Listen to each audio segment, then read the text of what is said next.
The sound of the high-impact glass shattering in the cupola wasn't the loudest thing I heard. It was the screams coming from Houston that tore my soul in half. It started with a frantic transmission from Mission Control, a voice I recognized as Dave, a guy I'd grabbed beers with in Clear Lake just 3 months ago. He wasn't talking about telemetry or oxygen scrubbing. He was screaming about something in the room with them, something that sounded like a pack of starving wolves tearing through a wet leather jacket. Then came the sound of glass breaking on Earth, monitors being smashed, the sound of the pride of NASA being ripped apart by its own staff. I stood there, floating in the zero-G silence of the International Space Station, staring down at the curved horizon of the Earth. It was beautiful, a marble of blue and white.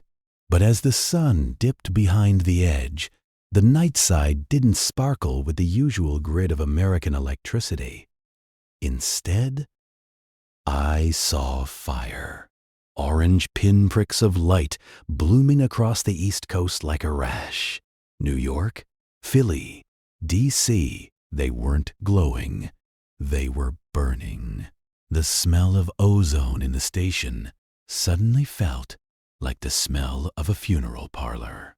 My heart was a jackhammer against my ribs, the kind of rhythmic thud you'd hear from a construction site in a sleepy Ohio suburb. But there was no sleep coming for the world below. I grabbed the handrail, my knuckles wide under my flight suit, and checked the comms again. Static. Just a low, hungry hiss that sounded like the breath of a dying god. I thought about my wife, Sarah, and our golden retriever, Cooper. I thought about the white picket fence we'd just finished painting in Leak City. Was she hearing the same glass break? Was she looking at the door, waiting for me to come home from a place she could never reach? The isolation was a physical weight, heavier than any G-force I'd felt during launch.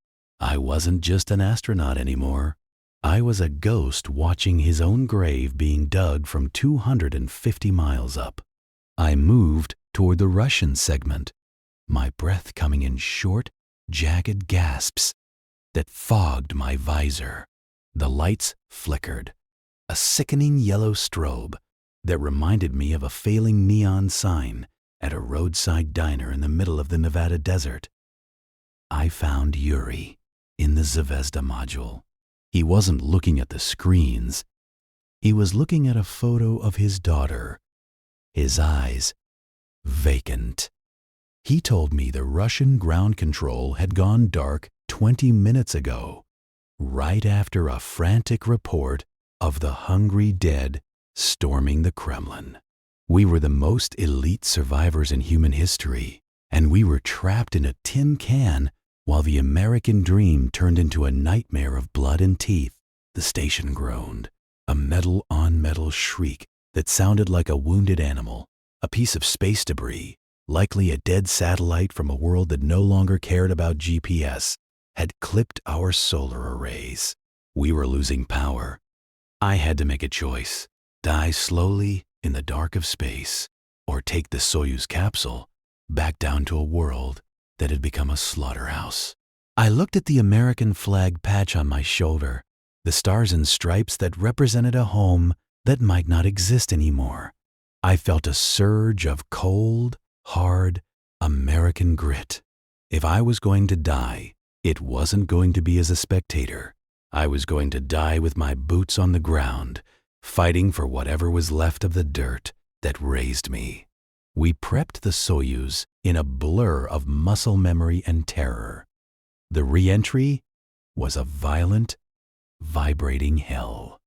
I watched through the tiny porthole as the atmosphere turned into a wall of flame, a red curtain closing on the era of humanity.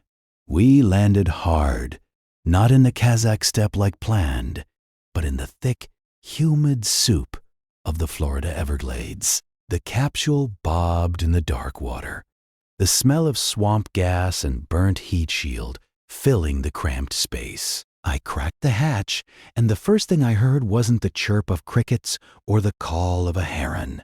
It was the wet slap of feet on mud. Thousands of them. And then the sound of a scream that didn't sound human. A high, screeching howl that echoed through the cypress trees. I stepped out onto the hull of the capsule, my hand gripping a flare gun, my only weapon against a world that had forgotten the meaning of mercy. The shadows between the trees began to move, hundreds of pale, twitching shapes emerging from the fog. This wasn't a rescue mission. This was the end of everything. The red phosphorus flare arced through the humid night, a screaming comet of artificial light that cut through the ancient gloom of the Everglades. For a fleeting second, the swamp was bathed in a hellish crimson radiance. I saw them clearly then, a sea of gray, waterlogged flesh, hundreds of figures standing waist-deep in the black water, their skin sloughing off in ribbons, their eyes reflecting the flare with a dull, cataracts-clouded glare. They weren't just moving. They were twitching, their limbs snapping into place with the rhythmic, mechanical precision of a broken clock. The screech rose again, a sound that bypassed my ears and vibrated directly into my marrow. It wasn't a vocalization of pain or hunger. It was a signal. The flare sputtered out against the trunk of a moss-draped cypress, and the darkness rushed back in, thicker and more suffocating than the vacuum I had just escaped. I didn't wait for them to reach the capsule. I knew the physics of a swarm, the way mass eventually overcomes any barrier. I dove from the charred hull of the Soyuz, my boots hitting the muck with a sickening squelch. The weight of Earth's gravity, something I hadn't felt in 6 months, hit me like a physical blow. Every muscle in my body, weakened by the long-duration mission, screamed in protest. My pressurized suit, designed to keep me alive in the void, was now a coffin of nylon and Nomex, dragging me down into the mire. I scrambled toward a cluster of mangroves, the water pulling at my thighs. Behind me, the metallic clatter of hands hitting the capsule's hull echoed across the water. They were climbing it. I could hear the wet, rhythmic slapping of their palms, the sound of glass cracking under the pressure of 100 bodies. I didn't look back. I forced my leaden legs to move, lungs burning as I inhaled the thick, oxygen-rich air of Earth, air that tasted of rot and stagnant salt. I reached the roots of the mangroves, my fingers clawing at the slick bark. The screeching was closer now. I could hear the splashing behind me, a frantic, disorganized thrashing. They didn't swim. They simply waded, their momentum driven by a singular, mindless impulse. I fumbled for the survival knife tucked into the external pocket of my suit, my gloved fingers clumsy. I found the hilt, unsheathed the serrated blade, and turned just as the first one emerged from the fog. It was a man once, or at least it wore the tattered remnants of a park ranger's uniform. His jaw hung at an impossible angle, held on by a single cord of necrotic tissue. There was no blood, only a dark, viscous ichor that leaked from his nostrils. He didn't growl. He just lunged. The impact knocked me backward into the roots. The smell was the worst part, a cloying, sweet stench of chemical decay and old grease. I jammed the knife upward, catching him under the chin. The blade slid through the soft tissue and into the brain with terrifying ease. The body went limp, its weight pinning me into the mud. I shoved the corpse aside, my heart hammering against my ribs like a trapped bird. Another one was right behind him, a pale, spindly thing that had been a woman. She reached for me with fingers that had been worn down to the bone. I kicked out, my heavy boot connecting with her chest, sending her splashing back into the dark. I didn't stay to finish it. I turned and ran, or tried to, through the maze of roots and sawgrass. I had been trained for fire on the station, for depressurization, for the silent death of a CO2 scrub failure. I had not been trained for this. The irony wasn't lost on me. I had spent my life trying to reach the stars, thinking the danger was up there, in the cold and the dark. But the stars were safe. The stars were silent. The danger had been here all along, waiting for the world to break. Hours bled into a blur of exhaustion and terror. I navigated by the stars, the only familiar thing left in a world gone mad. Polaris was my guide, leading me north-northeast toward what I hoped was solid ground, toward the Kennedy Space Center. If there was any hope of communication, any vestige of the old world's power, it would be there. But as the sun began to bleed over the horizon, painting the sky in bruises of purple and orange, the true scale of the horror became visible. The Everglades weren't just a swamp anymore. They were a graveyard that refused to stay buried. I saw them everywhere, snagged on logs, drifting in the current, standing motionless in the tall grass like grotesque statues. They seemed to react to the light, their twitching slowing, their heads tilting toward the rising sun, as if remembering a warmth they could no longer feel. I found a narrow strip of limestone road, an old service path half reclaimed by the wilderness. I collapsed onto the hard surface, my breath coming in ragged gasps. I needed to shed the suit. The cooling system had failed hours ago, and I was stewing in my own sweat, my skin beginning to chafe and blister. Using the knife, I hacked away at the seals of my EVA suit. It felt like shedding a layer of skin, a secondary birth into a dying world. Underneath, I wore my blue flight suit, damp and smelling of recycled air and fear. I felt vulnerable, exposed. The suit had been a barrier between me and the end of the world. Now there was nothing but a thin layer of Nomex. I checked my supplies, the flare gun with 2 rounds left, the knife, a small pouch of high-calorie survival paste, and a handheld radio that emitted nothing but the soul-crushing hiss of static. I started walking. The silence was the loudest thing I had ever heard. In space, silence is expected. It's the baseline. On Earth, silence is an omen. It means the birds have stopped singing, the insects have stopped buzzing, and the heartbeat of civilization has flatlined. I passed a rusted-out pickup truck, overturned in the ditch, its windows shattered. Inside, the driver was still buckled in, a desiccated husk with a hole in its temple. A suicide, the lucky ones, perhaps. As I moved further inland, the signs of the collapse became more frequent. Abandoned campsites, discarded luggage, and the bones. So many bones, picked clean by something more ravenous than the vultures circling overhead. I reached a small bait and tackle shop around noon. The sign out front swung lazily in the hot breeze. Closed for the season. A bitter laugh escaped my throat. I broke the glass of the front door with the hilt of my knife, the sound echoing like a gunshot in the stillness. Inside, the air was thick with the smell of dried fish and dust. I moved through the aisles, my eyes scanning for anything useful.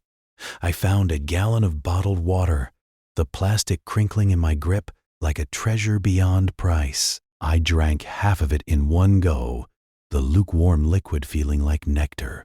I found a heavy-duty flashlight, some beef jerky, and a map of the Florida coast.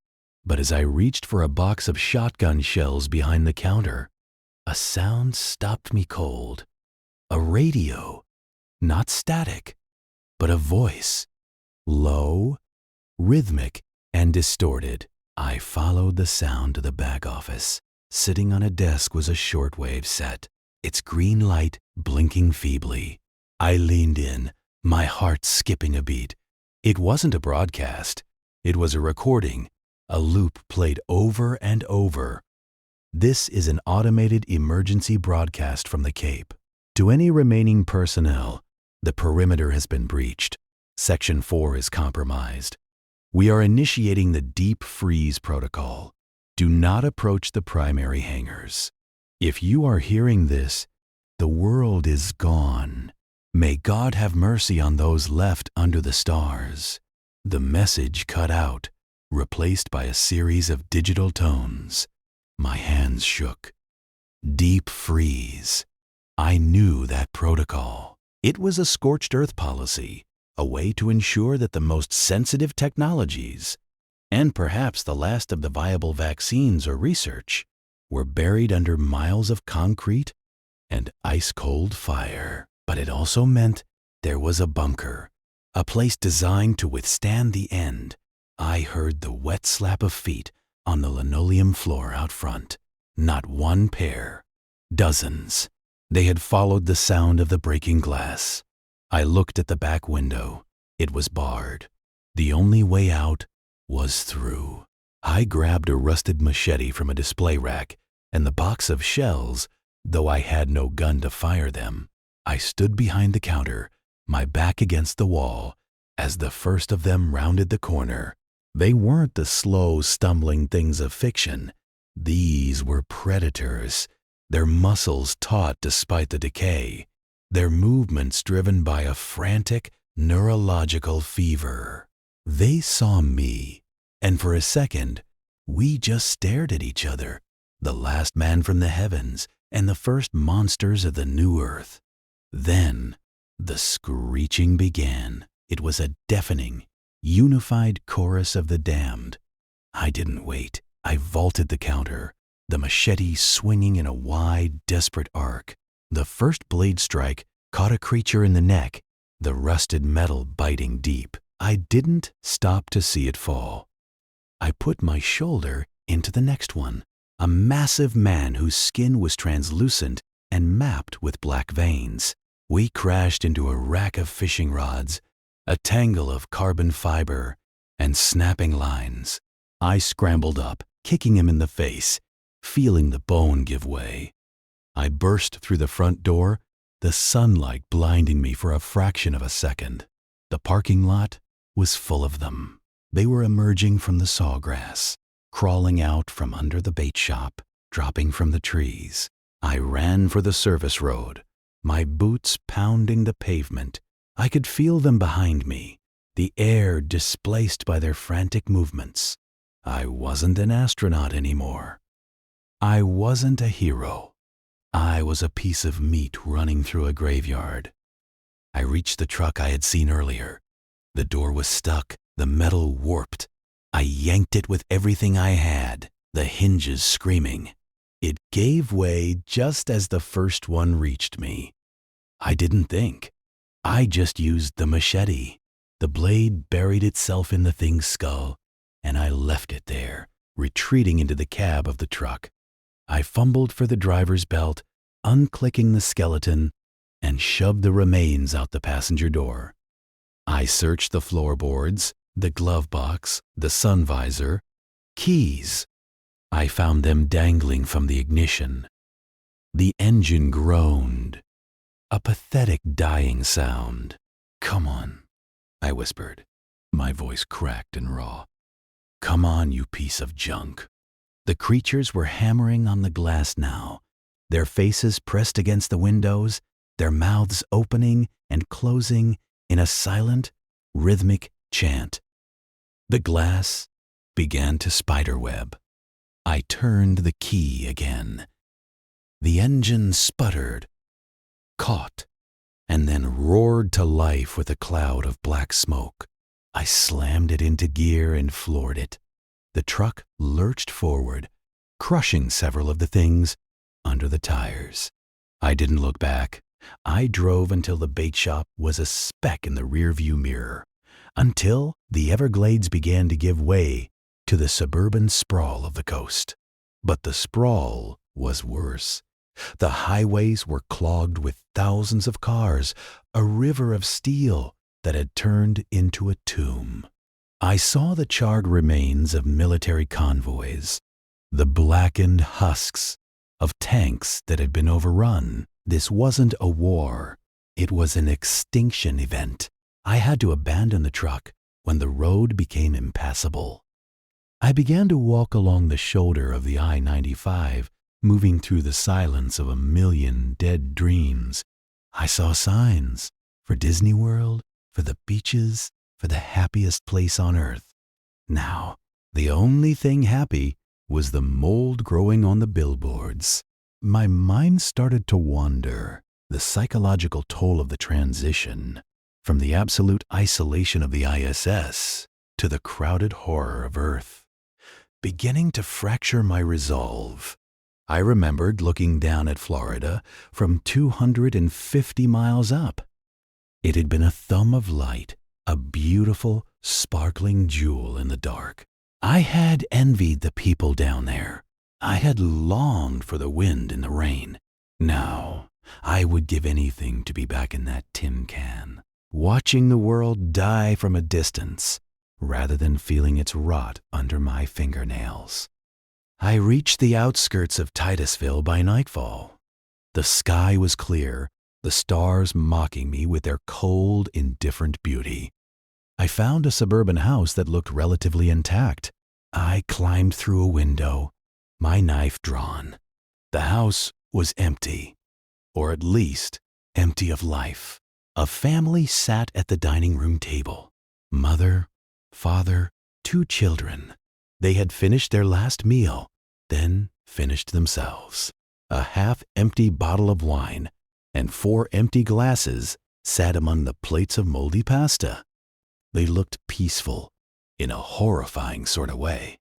They had chosen their end. I went to the kitchen and found a stash of canned goods.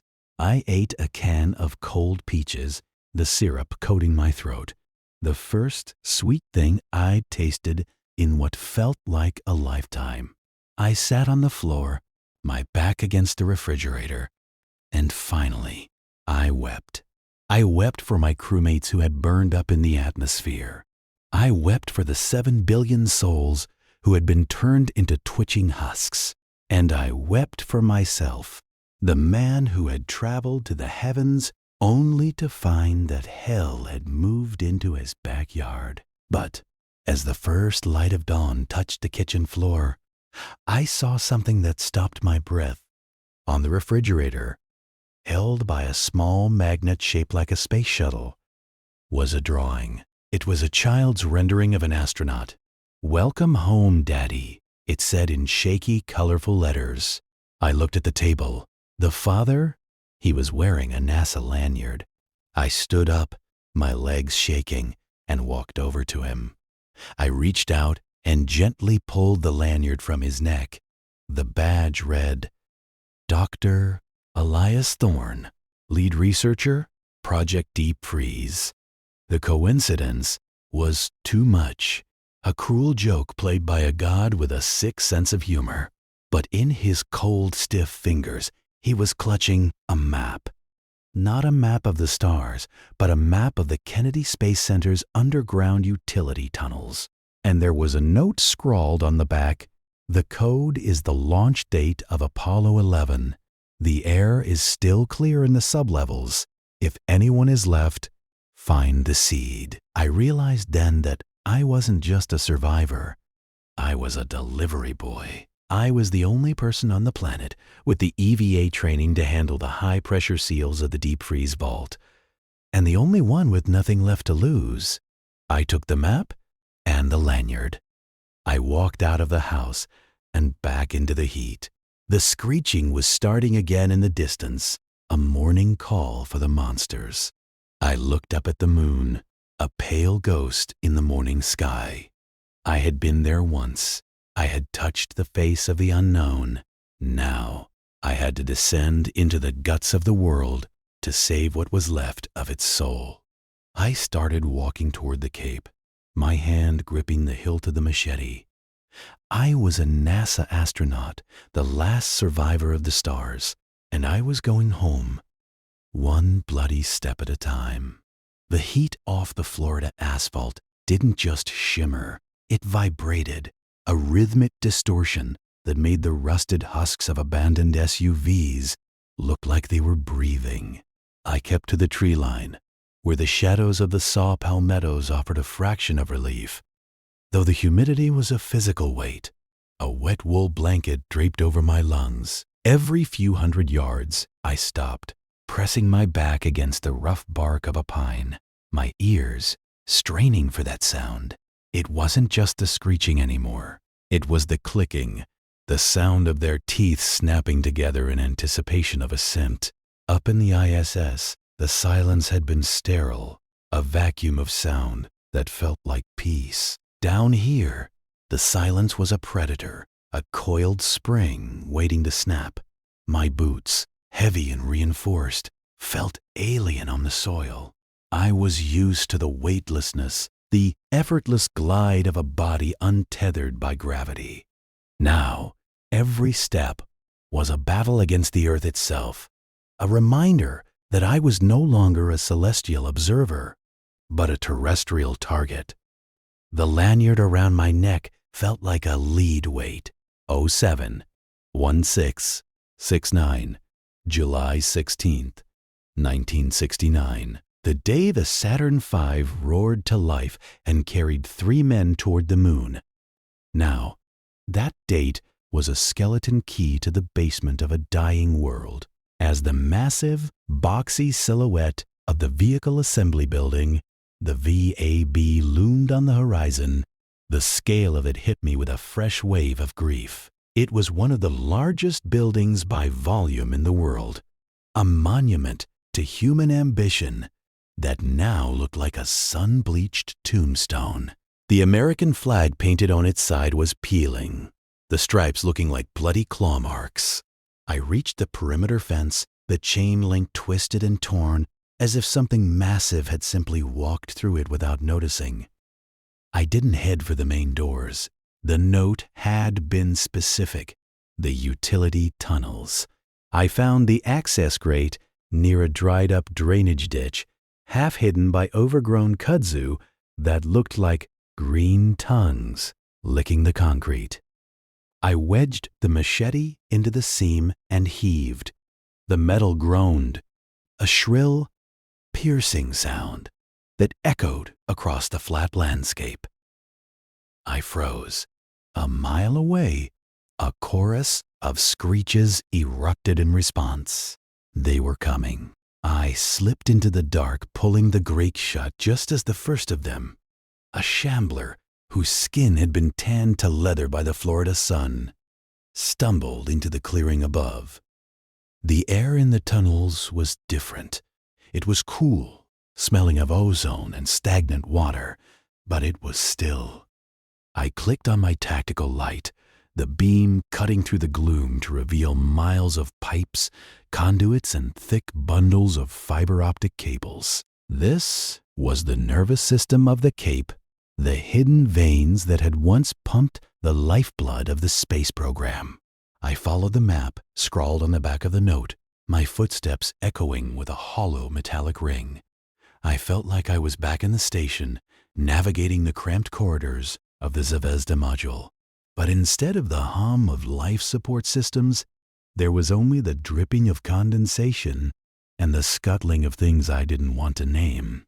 After an hour of descent, the tunnel opened into a wider junction, and that's where I saw him. He was sitting against a transformer box, a man in a tattered KSC security uniform.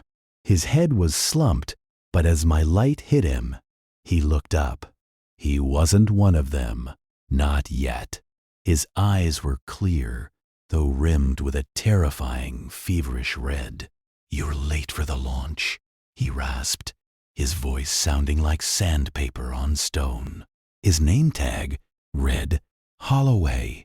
His left leg was a mess of gore, wrapped in a makeshift tourniquet that had failed long ago. I knelt beside him, my hand instinctively going to my medkit. but he shook his head, a weak, cynical smile touching his cracked lips. Don't waste the gauze, spaceman. I saw you coming on the old closed-circuit feed before the monitors died. I figured someone would eventually come for the seed. I asked him who else was down here. He coughed. A wet, raveling sound. The director stayed. Some of the techs, we thought the sub-levels were safe. We thought the seals would hold. But the hunger, it finds a way. One of the air filtration guys turned. He didn't screech. He just waited. By the time we realized, the vault was a pantry. He grabbed my arm, his grip surprisingly strong. The code, the Apollo date. It doesn't just open the door. It cycles the atmosphere. If there's anyone left inside, the pressure change will kill them if you don't do it manually. From the substation, you have to go to sublevel 4 first. You have to bypass the auto-purge. I felt a surge of hope, a dangerous thing in this world. There are people alive in the vault? Holloway nodded vaguely. Maybe. The seed, it isn't just plants, son. It's the E-package, embryos, frozen DNA, the blueprint for everything we lost. My daughter, she was one of the techs who went in. She's in there, please. If you get her out, tell her I stayed at my post. I promised him I would, a lie that tasted like copper in my mouth. I left him there with my canteen and a spare knife. I didn't have the heart to tell him that his daughter was likely a ghost in a cold room. I pushed deeper, the air getting thinner, the pressure beginning to build in my ears, a sensation I knew well from EVA prep. I reached the sub-level 4 terminal, a relic of 90s computing power. My fingers danced over the keys, the muscle memory of years of technical training overriding the trembling of my hands. I bypassed the purge, heard the hiss of hydraulics shifting deep in the earth, and then I heard something else. A footstep, not the dragging, mindless gait of a monster. A clean, deliberate step. Step away from the console, Commander. The voice was cold, feminine, and terrifyingly steady. I turned to see a woman standing in the doorway of the terminal room. She wore a tactical vest over a flight suit, a suppressed carbine leveled at my chest. She wasn't a monster, but the look in her eyes was more predatory than anything I'd seen on the surface. "Sarah?" I whispered, remembering the name Holloway had mentioned. She laughed, a short, sharp sound devoid of mirth. "Sarah's dead. I'm what's left, and you're the lucky bastard who has the lanyard. The one that actually works." I realized then that Holloway hadn't been a victim. He had been a lure. He had sent me here to unlock the door they couldn't crack. "The seed belongs to the people who survived," she said, stepping closer. "Not to some ghost who spent the apocalypse looking down from an ivory tower. We have a buyer, Commander, a group out west with a working lab and enough fuel to get us there. They don't care about saving the soul of humanity. They want the genetic patents.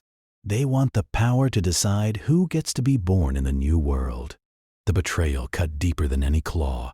I had come down here thinking I was part of a grand, cinematic rescue, a hero of the stars returning to save the Earth. But the Earth didn't want to be saved. It wanted to be sold. "The vault is pressurized," I said, my voice steady, the same voice I used when the oxygen alarms tripped on the ISS. "If you kill me, you'll never get the sequence right. The O-rings in the primary seal are brittle. One wrong move and you'll trigger a vacuum collapse. The seed will be vaporized." It was a bluff, mostly. But she hesitated. That hesitation was all I needed. I didn't go for my machete. I went for the fire suppression handle on the wall behind me. I yanked it, and the room was instantly swallowed in a blinding cloud of halon gas and CO2. I dived behind a server rack as she opened fire, the muffled thrip twip twip of the suppressed rounds punching holes through the metal casing above my head. I couldn't breathe. The halon was displacing the oxygen. My vision began to swim, the edges of the room turning into the familiar black void of space. I crawled, feeling the floor, finding the heavy wrench I dropped. She was coughing, her shots going wide, her silhouette a dark blur in the white fog. I lunged. We hit the floor hard. She was stronger than she looked, a product of the brutal new world. But I had the weight of a man who had spent months fighting the atrophy of 0G. I didn't use the wrench, I used my hands. I found her throat and squeezed, the desperation of a dying species fueling my grip. She clawed at my face, her nails tearing skin. But I didn't let go. I watched the light fade from her eyes, replaced by the same emptiness I saw in the monsters outside. When she went limp, I slumped back, gasping for air that wasn't there, until the ventilation system finally kicked in, sucking the gas away and leaving me in a room of ghosts. I was bleeding, my chest heaving, the adrenaline beginning to crash. I stood up, my legs shaking, and looked at the console. The bypass was complete. I made my way to the final door, the deep freeze vault. It was a massive slab of reinforced steel etched with the NASA meatball logo. This was it, the end of the line. I reached for the keypad, my fingers hovering over the numbers. 0, 7, 1, 6, 6, 9. The heavy locks began to rotate, a sound like a giant grinding its teeth. The pressure seal hissed, a long, agonizing release of air that had been trapped since the world burned. The door swung open on silent hinges. I expected a lab. I expected rows of cryogenic vials. What I found was a nursery. The room was bathed in a soft blue LED glow. There were no people. There was only a single massive central pillar, and within it, thousands of small glowing canisters. But on the floor, surrounded by empty nutrient packs, was a child. A girl no older than 10, sitting cross-legged and staring at a tablet that was playing a looped video of a shuttle launch. She looked up at me, her eyes wide and hauntingly intelligent. "Are you the pilot?" she asked, her voice small but clear. I stared at her, the realization hitting me like a physical blow. The seed wasn't just DNA. It was her. She was a Gen Zero, a genetically modified human designed to be immune to the atmospheric toxins and the virus that had turned the rest of the world into monsters. She was the cure, the future, and the ultimate prize. And I had just killed her mother, or at least the woman she thought was her mother. I'm a commander," I said, my voice cracking. "I'm here to take you home." I looked at the lanyard in my hand, then back at the girl. Outside, I could hear it. The screeching wasn't just a morning call anymore. It was inside the tunnels. They had followed the sound of the gunshots, the smell of blood. Holloway's clicking was echoing in the corridor, just outside the vault. I realized then that the vault wasn't just a storage room. It was a lifeboat, and the lifeboat was sinking. I stepped inside and hit the manual override, the massive door beginning to slide shut. As the steel slab met the frame, a pale, decayed hand reached through the gap, the fingers snapping and curling. I kicked it back, and the door slammed home, the locks engaging with a finality that shook the floor. We were trapped. I looked at the girl. She hadn't moved. She was still watching the shuttle on her tablet, the orange glow of the solid rocket boosters reflecting in her eyes. "Is it beautiful up there?" she asked. I sat down next to her, my machete slick with blood, my body broken. The last astronaut on a dead planet. I looked at the monitors showing the exterior of the Cape, the monsters swarming the VAB, the world drowning in its own shadow. "It's the only place that's still quiet," I said. I knew then that we weren't going out. There was no out left. But the vault had a secondary system, something I'd seen on the schematics, a direct link to the launch pads. Not for a shuttle, but for a payload delivery system. A small, automated rocket designed to send the seed into a high Earth orbit if the facility was ever compromised. A Noah's Ark protocol. I stood up, moving to the secondary console. My hands were steady now. This was what I was trained for. Not for the blood, not for the machete, but for the escape velocity. I began to input the coordinates. If I couldn't save the world, I would at least send its soul back to the stars where it couldn't be touched. "What are you doing?" the girl asked, standing up and taking my hand. Her skin was warm, the only warm thing I'd felt in years. "I'm giving you a view," I whispered. I loaded her into the small, cushioned transport capsule, the seed canisters clicking into the racks around her. She didn't cry. She just looked at me with a terrifying understanding. I handed her the lanyard, the Apollo 11 date cold against her palm. "Keep this. It's the date we first left. It'll remind you that we can always come back." I initiated the sequence. The vault floor began to vibrate as the pneumatic rails engaged, sliding the capsule into the launch tube that led to the surface. I stood back, watching her through the small reinforced window.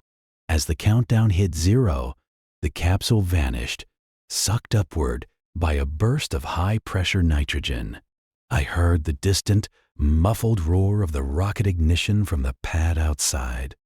On the monitors, I watched a streak of white fire pierce the Florida clouds, a lone spark of hope rising out of the graveyard. I slumped against the cold steel of the vault door. The monsters were pounding on the other side, the metal beginning to dent under their collective strength. I closed my eyes, the screeching fading into a hum, the sound of the ISS life support system playing in my head. I wasn't a delivery boy. I wasn't a survivor. I was a bridge. And as the door finally buckled and the first of the clicking teeth broke through the steel, I looked up at the ceiling, imagining the stars. I was a NASA astronaut, the last survivor of the stars, and I was finally, truly finished with the Earth.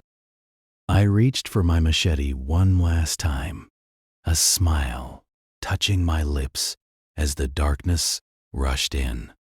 I had touched the face of the unknown, and for the first time since the world ended, the unknown didn't look like a monster.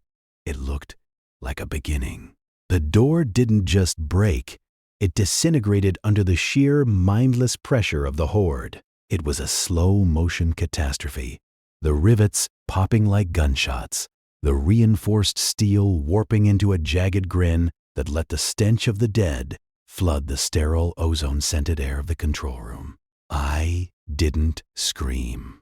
There was no breath left for screaming. Instead, I gripped the handle of the machete, a crude, heavy piece of steel I'd scavenged from the survival kit of a downed Soyuz capsule weeks ago, and felt the vibration of the rocket's engines rattling my very marrow. The floor hummed, a low-frequency roar that signaled the Phoenix 1 was clearing the tower. My ears were ringing, but through the cacophony, I could hear the countdown clock in my head hitting 0, then ticking into the positives. 10 seconds of flight, 15. Every second was another mile of safety for the cargo I'd spent my last ounce of humanity to protect. The first of them squeezed through the gap, a creature that had once been a technician named Eris. I recognized the frayed NASA lanyard melted into his necrotic neck. He didn't have eyes anymore, just weeping pits of milky film, but he knew I was there. He smelled the life in me, the warmth of a heart that was still beating for something other than hunger. I swung. The impact was wet and heavy, a vibration that traveled up my arm and settled in my shoulder. But I didn't stop. I couldn't. I was a bridge, and a bridge does not collapse until the traveler is safely across. Behind me, the monitors flickered with the telemetry of the Phoenix. It was a beautiful sight, a jagged line of green ascending through a sea of red warnings.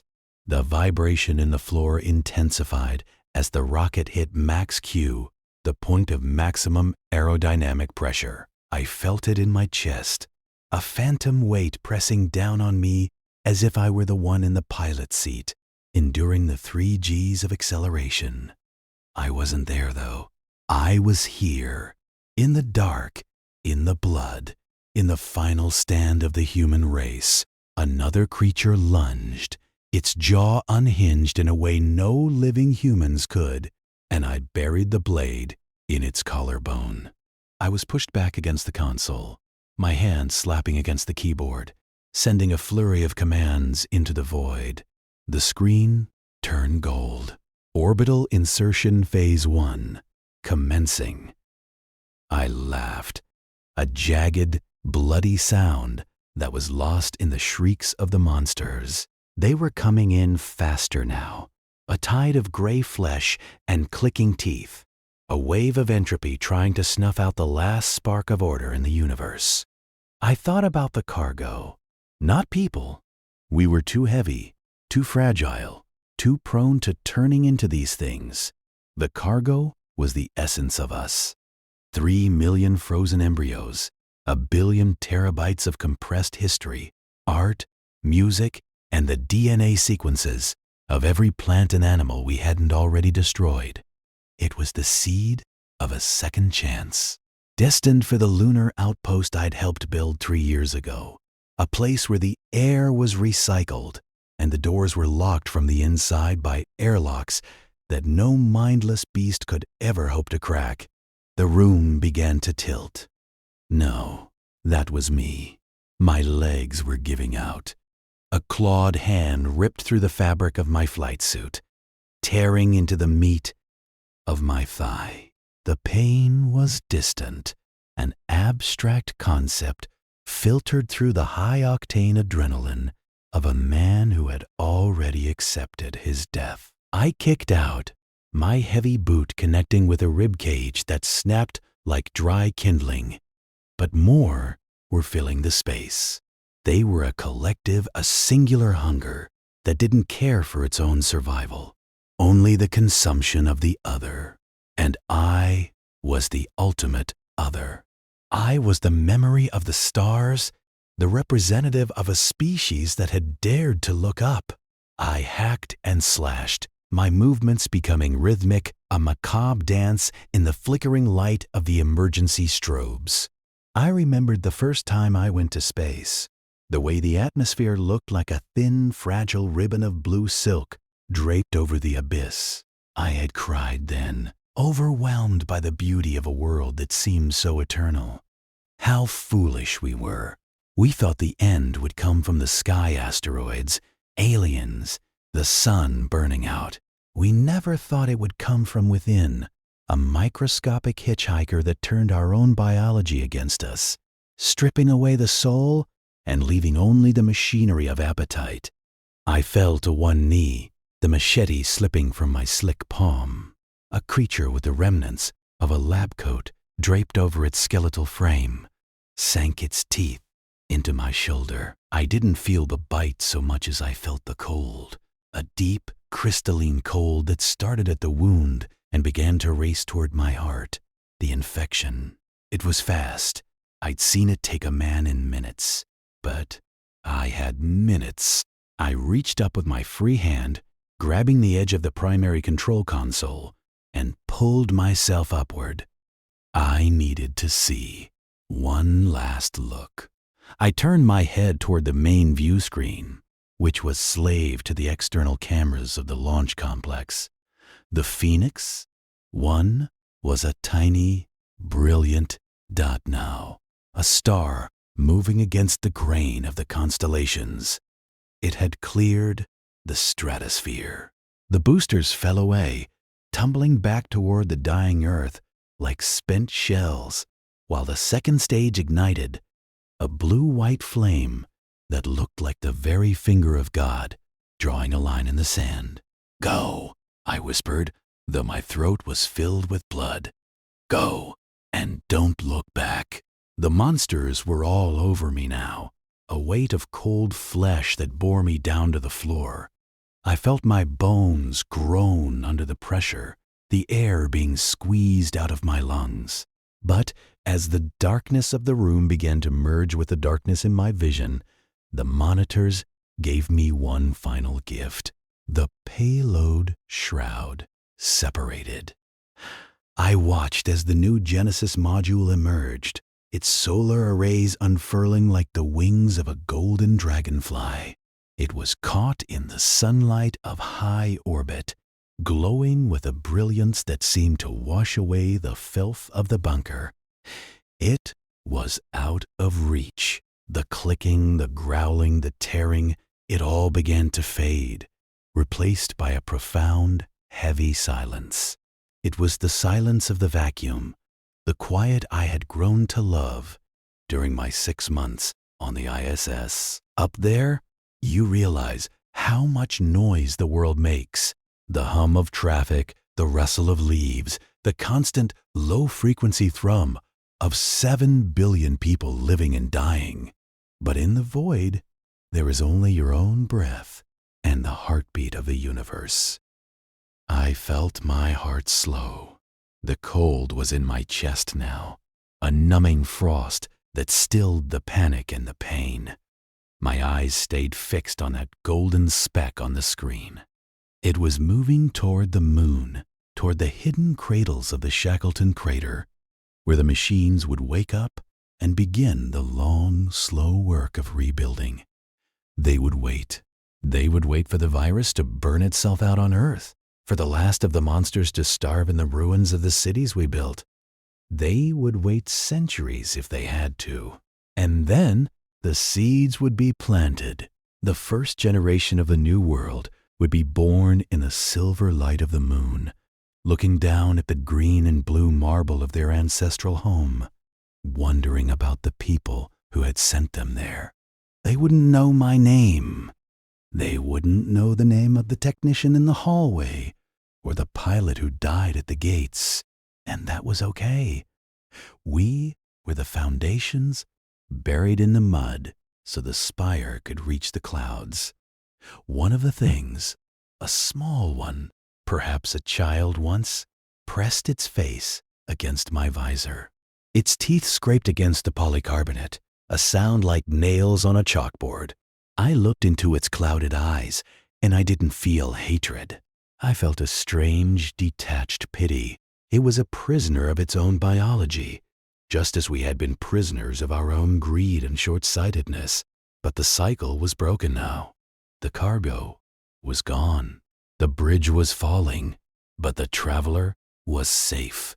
I felt my fingers go limp, the last of my strength evaporating into the cold air. The screeching of the monsters sounded like a choir now, a dissonant, haunting melody that signaled the end of the old world song. I closed my eyes, and for a moment, I wasn't in the Kennedy Space Center. I wasn't bleeding out on a cold floor. I was back in the cupola of the ISS, floating in the weightless grace of the station.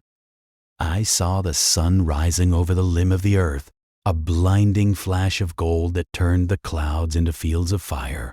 I saw the oceans, deep and eternal, and the continents, ancient and indifferent. It was so beautiful. It was so worth saving. The first of the teeth finally broke through the soft skin of my neck, but I didn't flinch. The sensation was distant, like a memory of a dream. My consciousness was expanding, stretching out along the path of the phoenix, riding the solar winds toward the stars. I wasn't a man anymore. I wasn't a survivor. I was a part of the great, dark ocean of the cosmos. I was the carbon in the stars and the iron in the blood. I was the silence and the light. As the last of my breath left my body, a single thought echoed in the emptiness of my mind, a final transmission to a universe that was just beginning to wake up. We were here, I thought, and because of this moment, we will be there.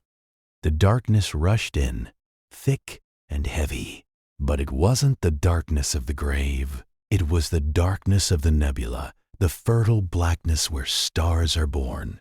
I let go of the earth, let go of the pain, and let go of the man I used to be.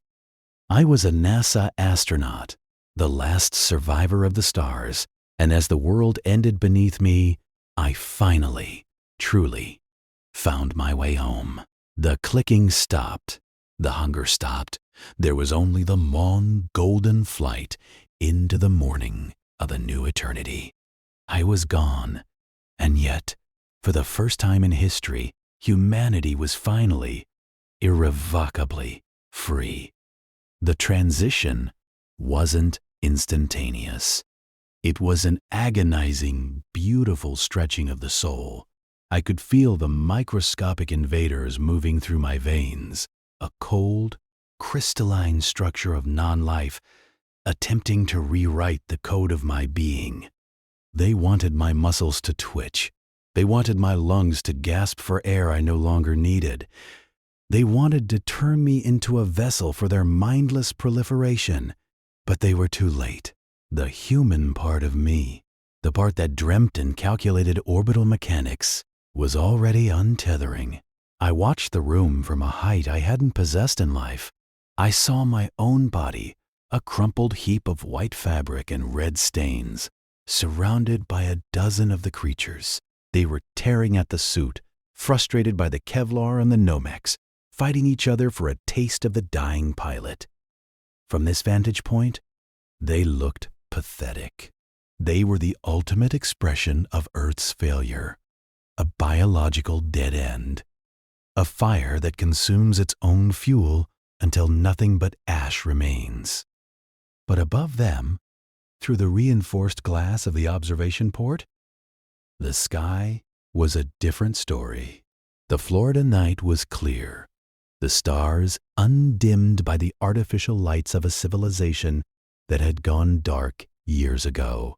For the first time in a century, the Milky Way was visible from the Cape, a sprawling, luminous river of ancient light. My spirit, or whatever this flickering spark of awareness was, seemed to be drawn toward it. I followed the trajectory of the Phoenix. 1. I could see the heat from its engines even from miles away. A thermal signature that screamed life into the freezing void.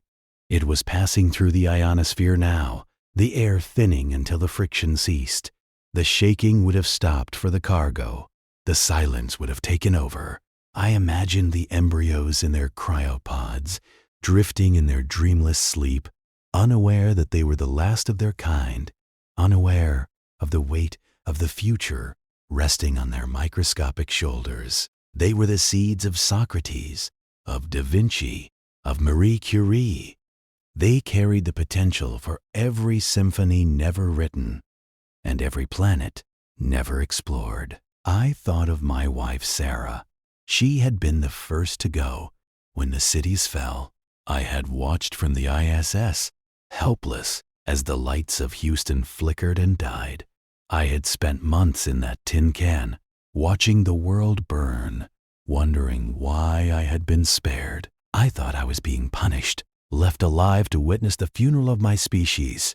But now, in the final moments of my existence, I realized it was a commission. I hadn't been spared. I had been prepared. Every hour of EVA training every 1,000-page manual I'd memorized, every lonely night staring at the blue marble. It was all for this. It was so I would have the knowledge to hotwire a decommissioned Saturn X, the strength to scavenge the liquid oxygen, and the will to stand at that door when the monsters came knocking. My life hadn't been a tragedy. It had been a countdown. The cold in my body reached my brain, and for a heartbeat, the world flickered. I saw the faces of the people I'd lost, not as they were at the end, pale and hungry, but as they were in the sunlight. I saw my father teaching me how to use a telescope in the backyard. I saw the instructors at Pensacola. I saw the look of awe on a child's face at a pre-launch press conference. These memories were the real cargo. They weren't on the hard drives of the Phoenix, but they were written into the fabric of the universe by the mere fact that we had existed. We had loved. We had tried. And even in our failure, we had reached for something higher than our own survival. The Phoenix, one ignited its final burn for lunar transition. A spear of light cut through the darkness, aimed directly at the moon. The moon, the white goddess, the silent watcher. She was waiting to receive us. She had been our target for millennia, a stepping stone to the infinite. Now, she was our sanctuary. I felt a sense of immense peace. The creatures below had finally breached my chest cavity. But I didn't care. I was miles away. I was thousands of miles away. I was light years away. I was the pioneer plaque drifting into the unknown. I was the Voyager golden record, playing the sounds of a rainy day to an empty galaxy. I was the first footprint in the lunar dust, and I was the last breath on the Florida coast. The world of the dead was noisy, frantic, and small. The world I was entering was silent, vast, and eternal. I saw the curvature of the Earth one last time. The bruised and battered planet I had loved so much. It looked tired.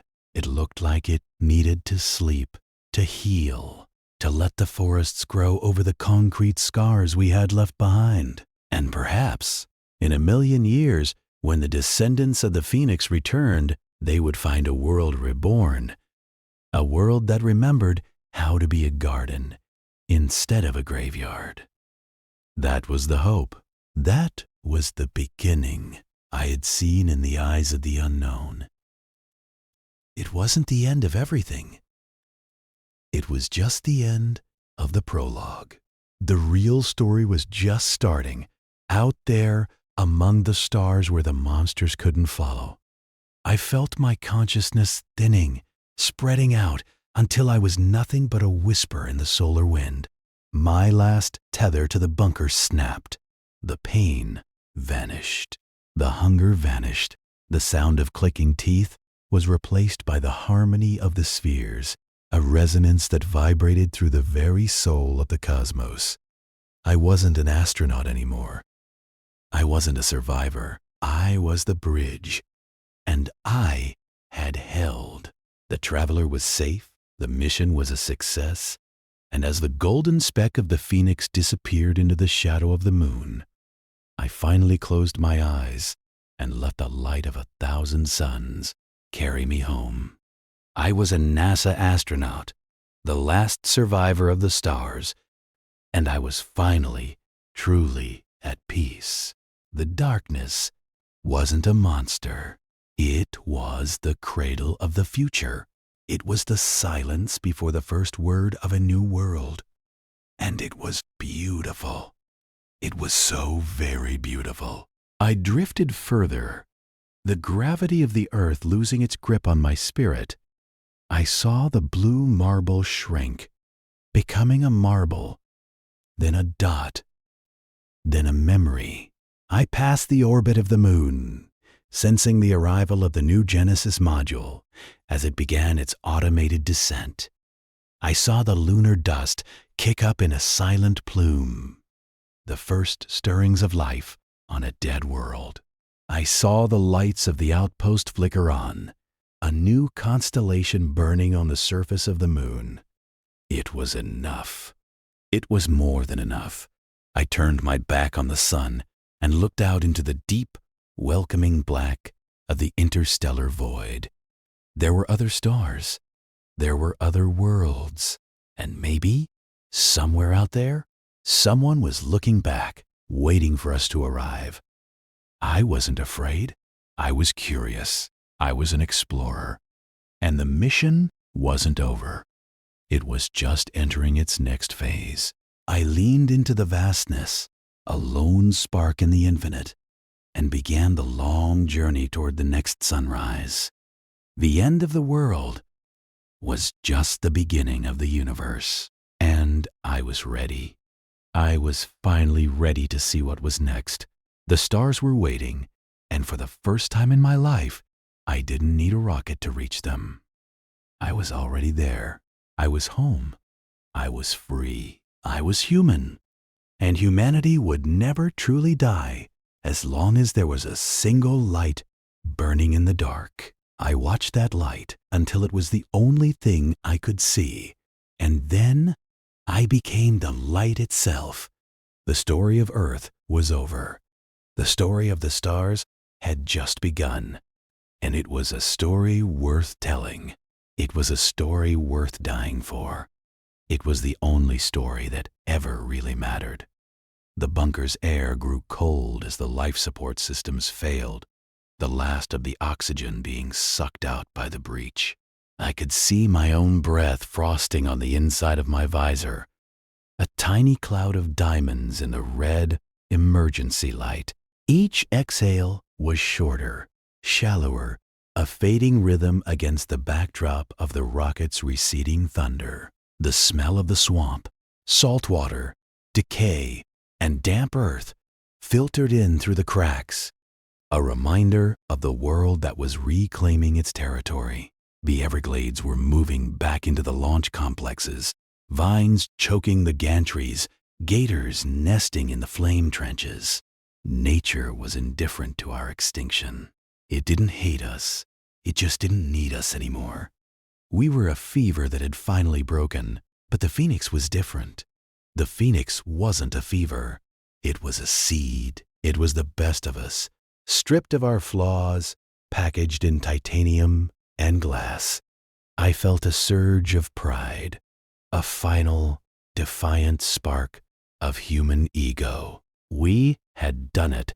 Against the odds, against the collapse of our civilization, against the very biology of our destruction. We had managed to throw a message into the bottle of the cosmos. I watched as the creatures began to drift away from my body, their simple minds distracted by a new sound, the settling of the gantry perhaps, or the hiss of steam from the vented pipes. They moved like shadows, ghosts of a species that had forgotten how to dream. I was glad I wouldn't be one of them. My DNA would be torn apart, yes, but the me that mattered was already gone.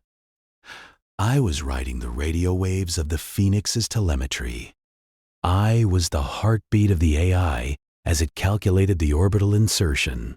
I was the silence of the vacuum.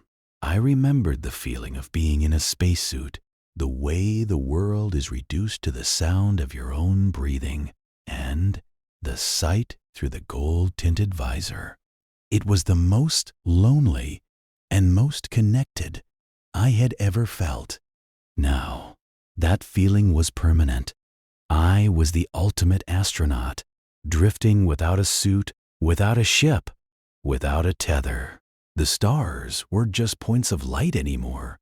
They were destinations. I could see the subtle colors of them, the angry red of Betelgeuse, the steady blue of Rigel, the warm yellow of Alpha Centauri.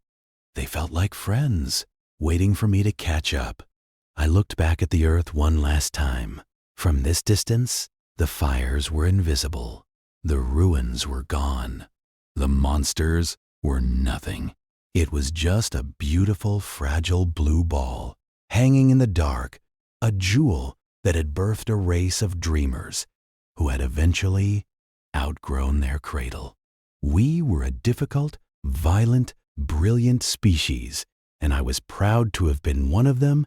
I was proud to have been the one to lock the door and turn out the lights.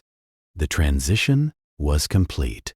The Phoenix 1 had entered lunar orbit. The new Genesis was safe. My work was done.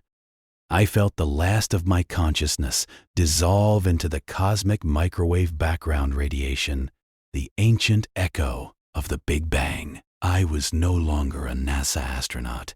I was no longer the last survivor. I was a part of the beginning. I was the first breath of a new world, a whisper in the ears of the children who would one day be born under a different sun. And as I faded into the infinite, I smiled, not because I was dying, but because I had lived long enough to see the stars win. The light was everywhere now, a blinding, beautiful white that tasted like peace and felt like home. I stepped into it, and the universe opened its arms to welcome me back. The mission was over. The explorer was home. And the stars, for the first time in history, were no longer out of reach. They were right here. They were me, and I was them, forever and ever and ever.